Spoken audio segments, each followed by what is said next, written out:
پہلے بتائیں کہ اسلام میں جب بیماری کوئی آ جائے یا کوئی پریشانی آ جائے تو اس میں کیا تلقین کی گئی ہے، کون سی دعائیں ہیں، کون سے ذکر اذکار ہیں جو کرنے چاہیے؟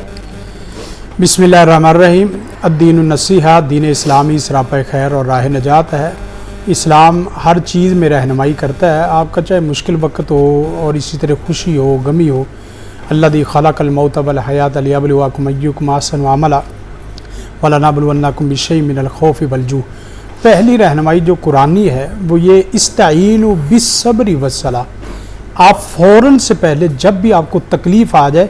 آپ اپنی پیشانی کو اللہ کے سامنے 2 رکعت کی شکل میں جھکا دیں۔ جس آدمی کو اپنی پریشانی میں 2 رکعت اخلاص کے ساتھ پڑھنے کی عادت پڑ جائے، اللہ اس کی پریشانی کو مستقل اس کی پشیمانی میں نہیں رہنے دیتا۔ یہ اللہ کے رسول کا طریقہ ہے، جب بھی خوشی آتی تو سجدہ شکر کرتے، اور جب بھی کوئی تکلیف آتی تو آپ 2 رکعت نماز توبہ کے نام پر، 2 رکعت نماز حاجت کے نام پر پڑھیں۔ تو اس کے بعد جو مختلف امراض ہیں اس کے اعتبار سے آپ دعائیں پڑھیں۔ مثلا کسی آدمی کی صحت کا مسئلہ ہے، وہ صحت سے بیماری میں چلا گیا ہے، کسی آدمی کے علم سے جہالت کا مسئلہ ہے، کسی آدمی کے رزق سے بے روزگاری کا مسئلہ ہے، کسی کے سکون سے بے چینی کا مسئلہ ہے۔ یہ بڑے بڑے جو میجر پرابلم ہیں، اس میں دوسرا طریقہ کار یہ ہے، آپ فوراً سے پہلے قرآن مجید کی تلاوت میں سورۃ اخلاص کو بار بار پڑھنا شروع کر دیں۔ قل هو اللہ احد اللہ الصمد اللہ الصمد اللہ الصمد۔ یہ اتنا جابر کلمہ ہے اور اتنا زبردست قسم کا کلمہ ہے کہ آپ کا مرض پہاڑ بن کے بھی آئے تو اس کلمے کے سامنے ٹوٹ جاتا ہے۔ مثلا بیماری ہے تو عام بیماری جو نارمل قسم کے عام نزلہ زکام بخار اس طرح کی، تو 6 اوقات میں یہ 6 چیزیں پڑھنا شروع کر دیں۔ تو سورۃ فاتحہ ہے، آیت الکرسی ہے اور 4 کل ہے، ہر نماز کے بعد 1 دفعہ،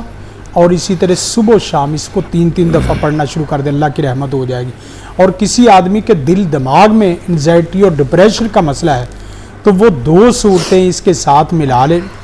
سورۃ اخلاص کے ساتھ، سورۃ یاسین اور سورۃ رحمان، جسے رسول کائنات کے فرمان میں اگرچہ یہ سند میں اس میں کمزوری ہے، لِكُلِّ شَيْءٍ عُرُوسٌ وَعُرُوسُ الْقُرْآنِ الرحمن۔ ہر چیز کا ایک دھولا ہوتا ہے، عروس دھولن کو بھی کہتے ہیں، دھولا کو بھی کہتے ہیں۔ تو قرآن کا دھولا وہ سورۃ رحمان ہے۔ سورۃ یاسین صبح کے وقت اور رحمان صبح کے وقت اور عصر کے وقت اور سونے کے وقت، کوئی آدمی یہ 3 اوقات میں پڑھنا شروع کر دے، اس کی انزائٹی کا مسئلہ ہو، اس کے ڈپریشن کا مسئلہ ہو، اس کے دل دماغ کے وسواس کا مسئلہ ہو اور دل دماغ کی بے چینی اور پریشانی کا مسئلہ ہو، اللہ کی رحمت سے وہ 1 سے 2 ہفتے میں یہ سارا مرض وہ ختم ہو جائے گا۔ اور ویسے بھی آپ دیکھیں سورۃ رحمان وہ رحمان الرحمان سے شروع ہونے والی ہے، اللہ کے نام اور اسم سے شروع ہونے والی سورت اور اللہ کے نام سے ہی ختم ہونے والی یہ سورت۔ ہمارے لوگ بعض دفعہ نا یہ الرحمان اور الصمد وغیرہ یہ اللہ کے لیے خاص ہیں، ہمارے لوگ بعض دفعہ عبد الرحمان نام ہے تو اسے رحمان رحمان کہنا شروع کر دیتے، یہ بہت بڑا کبیرہ گناہ ہے۔ رحمان بھائی کہنا شروع کر دیتے ہیں، یا اسی طرح ایک نام پکڑ کے وہ اپنی مسز کے ساتھ وہ رحمان لگا دے۔ الرحمن یہ اللہ کا نام ہے اور خالصتاً اللہ ہی کو جچتا ہے اور کسی کے علاوہ نہیں۔ ٹھیک ہے مفتی صاحب، آپ کی طرف آؤں گے، یہ بتائیں کہ جو استغفار ہے کہتے ہیں اگر آپ وہ کثرت سے پڑھیں نا تو آپ کی زندگی میں جتنی مشکلات ہیں، پریشانیاں ہیں، وہ دور ہوتی جاتی ہیں، تو اس میں کتنی سچائی ہے؟ بالکل، استغفار جو ہے اس حوالے سے قرآن مجید میں بھی آتا ہے۔ جو پریشانیاں ہیں، مشکلات ہیں، تکلیف ہیں، لوگ آج کل تمام مسائل ہونے کے باوجود آپ دیکھ رہے ہیں اتنے وسائل ہیں لوگوں کے پاس، اس کے باوجود وہ شکوہ کرتے ہوئے نظر آئیں گے، کہیں وہ مسائل کا، کہیں وہ پریشانی کا، مشکلات کا شکوہ کرتے ہوئے نظر آئیں گے۔ تو اللہ رب العزت نے سورۃ نوح میں قرآن مجید میں بھی ارشاد فرمایا ہے، فَقُلْتُ اسْتَغْفِرُوا رَبَّكُمْ إِنَّهُ كَانَ غَفَّارًا،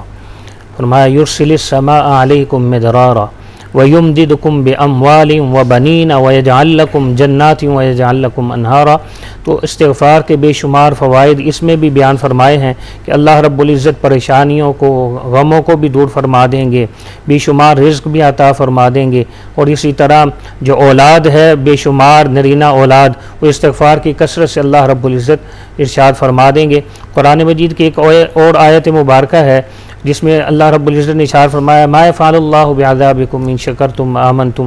فرمایا کہ اس میں دوسری آیت مبارکہ ہے جس میں ارشاد فرمایا کہ اگر اللہ رب العزت اس وقت تک عذاب نہیں بھیجیں گے جب تک امام الانبیاء سرکار دو عالم صلی اللہ علیہ وسلم کی ذات اقدس تمہارے درمیان رہے گی، اور دوسرا فرمایا کہ آپ کی امت اس وقت تک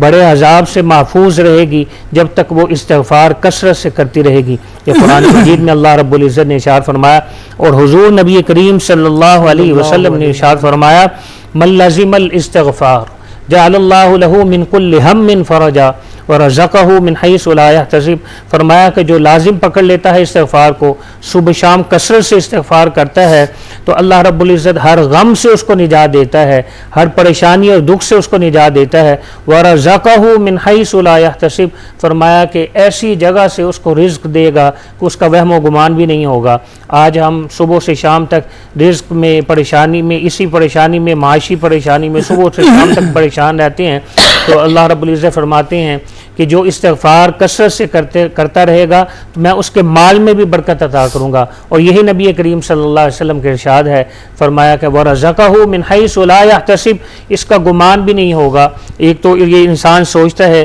کہ یہ دکان سے، یہ فیکٹری سے، یہ فلاں جگہ سے، یہ ملازمت سے مجھے رزق آ رہا ہے، فرمایا کہ اس کا وہم و گمان اس جگہ پر نہیں پہنچ رہا کہ اس کی اتنی برکات ہیں استغفار کرنے کی، ایک تو یہ پریشانی سے، دکھ اور مسائل سے نکل جائے گا، اور دوسرا فرمایا کہ اللہ رب العزت رزق کے خزانوں کو اس کے لیے اتنا کھول دے گا کہ اس کا وہم و گمان بھی نہیں کہ کہاں کہاں سے اللہ رب العزت اس کو رزق دے رہا ہے۔ تو استغفار کی کثرت کرنی چاہیے، صبح و شام اس کا اہتمام کرنا چاہیے۔ آج جن حالات میں ہم گزر رہے ہیں، جن پریشانیوں میں گزر رہے ہیں، کون شخص ہے جو شکوہ کرتے ہوئے ہمیں نظر نہیں آتا، جو پریشانی میں مبتلا نظر نہیں آتا، جو حالات سے شکوہ کرتے ہوئے، مشکلات سے شکوہ کرتے ہوئے نظر نہیں آتے ہیں؟ تو صبح و شام جو شخص اس کا اہتمام کرے گا تو اللہ رب العزت ہر قسم کی غم اور پریشانی سے اس کو نجات عطا فرمائے۔ میں آپ کو نا یہ تین بہت اچھی بات کی کہ استغفار، لیکن یہ ہے کہ تین استغفار ایسے ہیں جو کلمات ہیں، وہ جو بھی آدمی کرے گا سب سے پہلا انعام تو یہ ہے کہ اللہ اس کا حسن خاتمہ بالایمان فرمائے گا، چاہے جیسی بھی اس کی زندگی ہے، وہ توحید کے ساتھ زندگی بسر کر رہا ہے، غفلت ہو تو حسن خاتمہ ہوگا، اور ساتھ ساتھ یہ ہے کہ اس کی پیشانی پہ اور اس کی چہرے اور اس کے گھر میں بچوں پہ کبھی بھی ٹینشن اور مستقل نہیں آنے دے گا۔